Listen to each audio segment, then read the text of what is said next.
सभी साधकों को प्रणाम। आज मैं आप लोगों को एक ऐसे वृक्ष का दर्शन कराने जा रहा हूँ जिसको देखकर आपको भगवद गीता के कुछ श्लोक याद आ जाएंगे, जिसमें भगवान ने कहा था कि मेरी शाखाएं नीचे की ओर और जड़ आकाश की ओर है। अभी मैं आपको स्वस्ति कुंज आश्रम के कलश भगवान का दर्शन करा रहा हूँ। और आइए इसी आश्रम में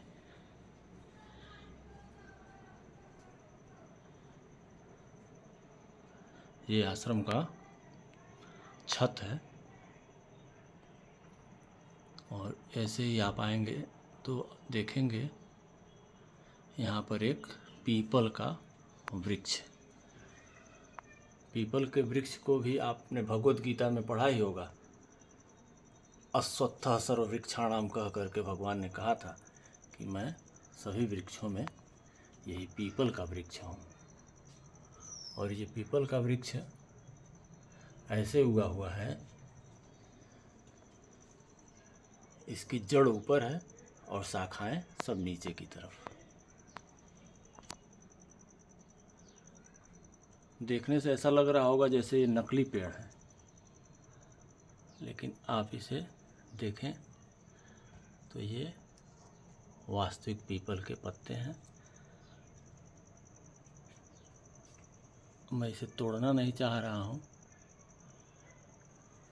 लेकिन प्रूफ करने के लिए कहीं ना कहीं कोई पत्ती तोड़नी पड़ेगी।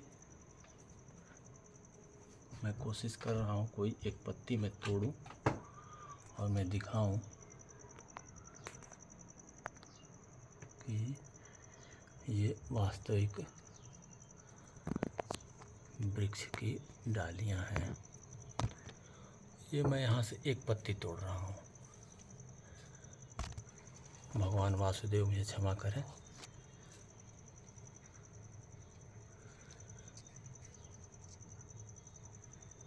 पीपल को काटने के संबंध में भी हम लोगों में एक बड़ी गलत धारणा है।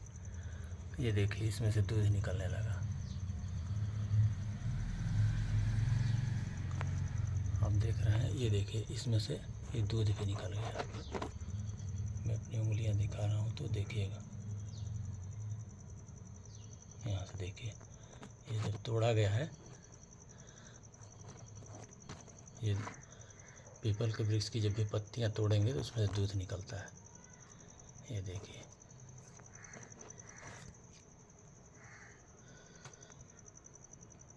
ये वास्तविक वृक्ष है। ये नकली पौधा नहीं है, नकली पत्तियां नहीं है। ये छत से इसकी जड़ें सब ऊपर हैं, और ऐसा नहीं कि ऊपर धूप नहीं है, ऊपर इसको अच्छी तरह से धूप भी मिल रहा है, लेकिन ये सारे पत्ते नीचे की ओर आ रहे हैं। जड़ें सब ऊपर ही हैं। कुछ जड़ें नीचे भी आई हैं, दीवार में ऐसी दिख रही हैं। कुछ जड़ें नीचे आई हुई हैं, लेकिन ये इसकी पूरी जड़ें ऊपर हैं। और ऊपर में ये पत्तियां बहुत कम हैं, शाखाएं बहुत कम हैं। शाखाएं जो भी निकल रही हैं सब नीचे की ओर आ रही हैं।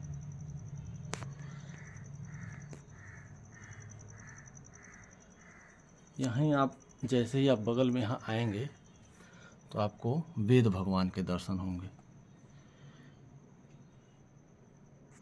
ये सारे वेदों और शास्त्रों, उपनिषदों के साथ इधर आ जाएंगे तो 18 पुराण यहाँ रखे हुए हैं। ये रामायण और महाभारत का संग्रह है। और यहाँ पे भारत के दिव्य संतों के चित्र लगे हुए हैं। ये 42 ऐसे संत हुए हैं जो भारतवर्ष के कोने कोने में पाए जाते हैं, जिसमें महाअवतार बाबा को आप देख रहे हैं, तैलंग स्वामी को, रामकृष्ण परमहंस को, कुछ संतों को आप पहचान रहे होंगे, लाहिड़ी महाशय, देवराहा बाबा आदि। ये लोगों के यहाँ चित्र लगे हुए हैं। और यहाँ पर वेद भगवान रखे गए हैं। और यहाँ पर ये वृक्ष की सब डालियाँ नीचे आ रही हैं। और ये कलश देवता यहाँ पर रखे हुए हैं। यहाँ पे साधकों द्वारा प्रति महीने अखंड जप होता रहा है। सावन में पूरे 1 महीने तक जप और अभिषेक चला है, आपने देखा ही। ये डालियाँ नीचे क्यों आ रही हैं? कुछ इसके अगर आपके पास वैज्ञानिक तर्क हो तो आप मुझे ज़रूर बताएं। ऊपर धूप है फिर भी इसकी शाखाएं नीचे क्यों आ रही हैं? कुछ अगर आपके पास वैज्ञानिक तर्क हो तो मुझे ज़रूर समझाएं, लेकिन मेरे पास एक आध्यात्मिक तर्क है, वो मैं आपको बता रहा हूँ। मेरे पास मेरी श्रद्धा के हिसाब से, मेरे विश्वास के हिसाब से मेरे पास एक तर्क है, वो मैं आपको बता रहा हूँ। आपने सुना होगा कि निधि वन में सारे पौधे भूमि के समानांतर उनकी डालियाँ निकलती हैं, जबकि होना ये चाहिए कि भगवान सूर्य जिधर हैं उधर डालियाँ जाती हैं। आप किसी भी पौधे का परीक्षण कर सकते हैं, सूर्य की प्रकाश जिधर से आ रही हो, किसी खिड़की पे भी अगर आप रख देते हैं पौधा तो उसकी डालियाँ खिड़की की तरफ जाएंगी, जिधर से सूर्य के प्रकाश के आने की संभावना है। जिधर सूर्य का प्रकाश आएगा उधर ही डालियाँ जाएंगी। निधि वन में सूर्य का प्रकाश पूरा मिलता है, लेकिन वो सूर्य की तरफ नहीं जाती हैं डालियाँ, सब जमीन के, भूमि के समानांतर आती हैं। ऐसा क्यों होता है? तो आप जानते हैं कि वहाँ पे रात में कुछ समय के लिए भगवान कृष्ण आते हैं। ये अपने विश्वास की बात है, मैं इस बात पे विश्वास करता हूँ कि वहाँ पे भगवान कृष्ण आते हैं। अगर वो नहीं आते तो सारे पेड़ सूर्य की तरफ चले जाते।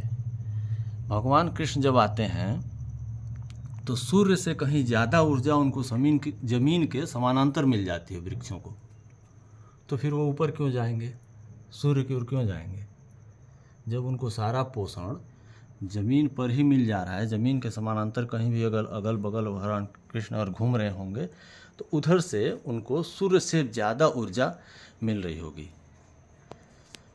इसलिए वे वृक्ष सूर्य की ओर जाना नहीं चाह रहे हैं या जा ही नहीं पा रहे हैं, बल्कि वो भगवान कृष्ण की ओर आकर्षित हो जा रहे हैं। ये जो देव शक्तियों की स्थापना हुई है और वहाँ जो वेदों और शास्त्रों का जो संग्रह है, इनसे कुछ ऐसी ऊर्जा निकल रही है जो इस पीपल के संवेदनशील जीवंत वृक्ष, ये आप जानते ही हैं कि सबसे संवेदनशील और सबसे जीवंत वृक्षों में पीपल का वृक्ष, इस वृक्ष को लग रहा है कि उससे कहीं ज़्यादा ऊर्जा मुझे नीचे मिलेगी या मिल रही है, तो इसकी शाखाएं ऊपर जा ही नहीं रही हैं, इसकी शाखाएं नीचे आ जा रही हैं और ये सूख नहीं रही हैं, पीली नहीं पड़ रही हैं। इसको ऐसा धूप का कुछ अभाव लग ही नहीं रहा कि इसको धूप नहीं मिल रहा है, जबकि यहाँ धूप आती ही नहीं, किधर से भी, कहीं से भी। ये यहाँ सब ढका हुआ है, आप इधर भी देखें, इधर सब ढका हुआ है, पर्दे लगे हुए हैं, इधर से धूप आने की कोई संभावना नहीं है, इधर से धूप आने की कोई संभावना नहीं है। और ये एकदम छाया में, कोने में, वेदों के बगल में ये पौधा निकला हुआ। बहुत संकोच हो रहा है कि इनको हटाया कैसे जाएगा। देख कर लोगों को लगता है शायद सजावटी पत्तियां लगाई गई हैं, लेकिन मैंने आपको तोड़ के दिखाया ही कि ये पौधे सजावटी पत्तियां के नहीं हैं, ये सजावटी पत्ते नहीं हैं, ये वास्तविक पौधे हैं और इसकी जड़ें ऊपर हैं, शाखाएं नीचे हैं।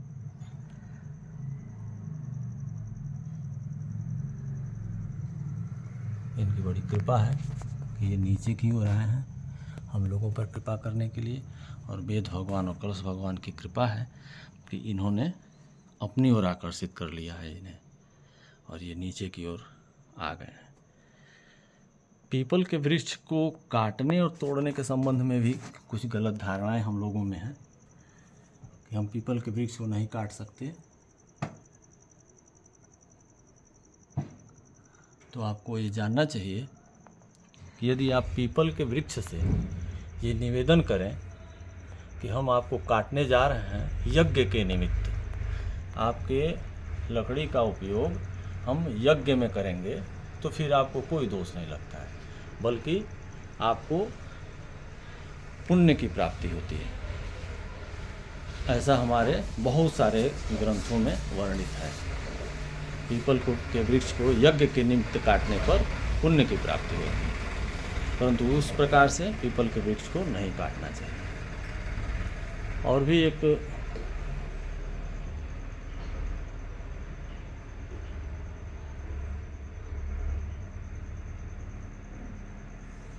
विकल्प पंडितों ने दिया हुआ है कि पीपल का वृक्ष जब तक छोटा है, जब तक उसमें 1108 पत्तियां नहीं आई हैं, तब तक उनमें कोई भगवत्ता का वास नहीं होता है। आप उसे चाहें तो एक साधारण वृक्ष समझकर काट सकते हैं।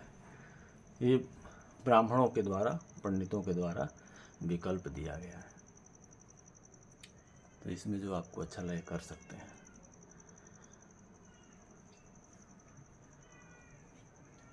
भगवत गीता के 2 श्लोक यहाँ चरितार्थ होते हुए दिख रहे हैं, आप देख रहे हैं।